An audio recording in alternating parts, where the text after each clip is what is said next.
Elsewhere, governance in Nigeria and youth development are crucial issues that affect the country's future. Anambra State, in particular, has made significant strides in youth development and governance. Anambra State has initiated various programs to empower youth, such as the Anambra State Empowerment Program and the 20 million Naira Youth Entrepreneurship Grant, as well as prioritized education with a focus on science, technology, engineering, and mathematics. This has led to improved academic performance and increased opportunities for youth development. Joining us now to speak on this subject is a former member of the House of Representatives, Chinedu Benjamin Obidigwe. Good to have you with us on Arise News. So, we've rolled out one or two figures there, but I would like to ask you, where is youthful participation in the governance of Nigeria today, specifically in Anambra State? Thank you very much for having me in your program. Anambra is in the right trajectory under Soludo administration. When it entails youth involvement in governance, Anambra is a core example to it. We range from 2 years down. The governor was sworn in 17th of March 2022.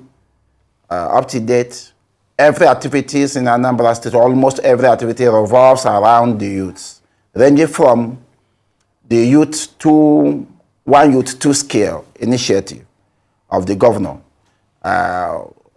where it was a kind of all the youths were charged that if you're a youth in Anambra State, you need to have two skills to show, in addition to your education, whether you're educated or not.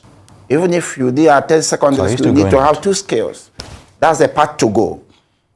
Then, precisely, in terms of employment, the moment the governor ascended into office, he employed first 5,000 teachers, second time 3,000 teachers, and then nurses 500, an additional 500. 80% of all that were all youths. The problem we're facing in Nigeria as a country is after school, you graduated, you remain in your father or parents' house, no employment, nothing. So in that instance, you can't say that youth are part of the government. When you watch Anambra State, in terms of executive arm of the government, all in the ESCO chamber, almost all of them are youths within the age, Commissioner for Public Utility, Commissioner for Youth, SA Youth Empowerment, or within the age bracket of 30 to 40 years. And you can see we are in the right trajectory in terms of development of the youths in the state. Apart from that, other things that are being done in the state, ranging from road construction, if we check the volume of people, the workers, everything are within the youth bracket. And I must tell you, in terms of those elected into offices, in fact, go and check Anambra State House of Assembly. Majority of them there are youths within the age bracket of 25, 30 to 39, 40, majority of them. And I must tell you, Governor Soludo has given core attention to youth involvement in governance in Anambra State. And this is exactly what we are advocating for the entire nation. All right, Chinedu, if I may come in, please. Has it always been like that? Over time, if we look at successive governance, over time in Anambra State, you're saying right now that there's a lot of attention on them. Let me just say, yes, over time, has it always been like that? Ranging from Obiano administration, ranging from governor. All right. Yeah, ranging from Governor Obiano administration, we witnessed first time in Anambra State where a commissioner for budget and planning was nominated at the age of 29 years. The House of Assembly refused to confirm him until he attained the age of 30 years. It was first one that we saw. And then I must tell you that this new administration consolidated more, added more, consolidated more in youth involvement in governance. Before now, ranging from 1999 to 2003, Anambra was known for using youth for other absurd activities like protests, brigandage, or whatever. But from 2006 through P2B, gradually we are moving. Then to Obianom, we are moving. Down to Soludo, we have consolidated. So I must tell you that these are the change era. And today, what we are seeing in Anambra is a tremendous turnaround of what it used to be to a new down. Well, I would say that Anambra today, if we keep in this movement, if we keep in this pattern, it shows that Anambra in the near future will be a state to emulate by other nations and even other states in Nigeria, because we are now concentrated. A situation you can imagine, not only that you learn to scale, you will be empowered. First grant given to them, 500,000. The other grant, 2.5 billion, already procured by APGA to be given to all of them, maybe 500 again, to kickstart what they learned.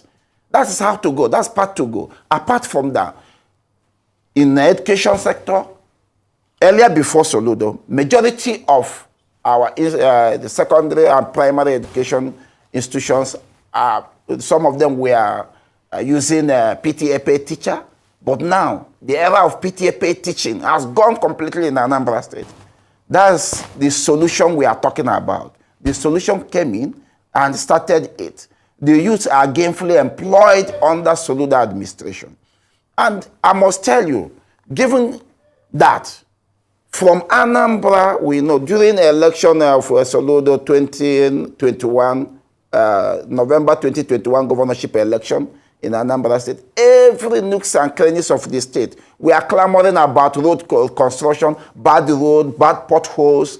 Today, all the local governments in Anambra State are witnessing a tremendous road construction, solid one, with a guarantee of not less than 20 years.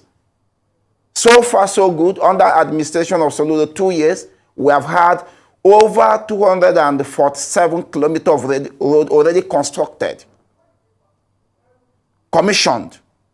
Most of the hinterlands that don't have access road in the past, today I witnessed a very clean access road. Example is Inzam. Urban slums like Kopuko. Today, more than 20-something kilometers of road is already constructed there, pipe bore water from government. In fact, let me just tell you, it was like a mirage in Anambra in the past that Anambra cannot have a constructed public pipe bore water. But today, in Anambra, in Oka, we are witnessing a very contentious, very ongoing running pipe bore water in our Oka, and the same thing at Opoko, even at Ekulobia. So go on, I travel around Anambra, you see that Anambra is having a facelift, serious facelift. When a right man is on the throne, the people rejoice. And that's what we are witnessing in Anambra. On the part of the youth, we want our youth to grow so that we will be a model for Nigeria. Gone are the days when youths are being used for thuggery. Gone are the days when we are being used by the former parties that govern Anambra State as thugs for election. Today, and you can watch, even the last election in Anambra State, there's no bad stories. We don't have bad stories. I'm sure the next election we are not going to have bad stories because youth are being engaged.